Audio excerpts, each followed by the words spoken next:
ખંડેરાવ માર્કેટથી બગીખાના સુધીના માર્ગ ઉપર દબાણ હટાવવાની કામગીરી વેળાએ લારી ધારક જેસીબીના પૈડા નીચે સૂઈ ગયો. મહિલાએ માથું લારીમાં પછાડ્યું. પાલિકા તંત્રની કાર્યવાહી વખતે ભારે હોબાળો થતા નાના બાળકો રોકડ કરવા લાગ્યા.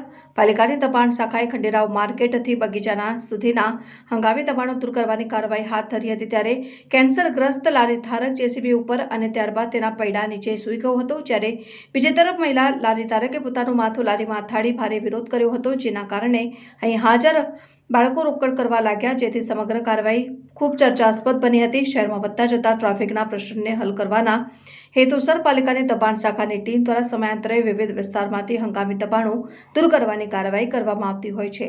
તે મુજબ ખંડેરાવ માર્કેટથી બગીચા સુધી દબાણ હટાવવાની કામગીરી સ્થાનિક પોલીસ સ્ટેશનના સ્ટાફને રાખીને કરવામાં આવી હતી. દબાણ શાખાની ટીમ અહીં લારી હટાવવા પહોંચી ત્યારે એક મહિલા લારીધારકે તેનો ખૂબ જ વિરોધ કર્યો અને પોતાનું માથું જોરથી લારીમાં પછાડ્યું, જેથી હાજર મહિલા કોન્સ્ટેબલે તેમને આવું કરતા રોક્યા હતા.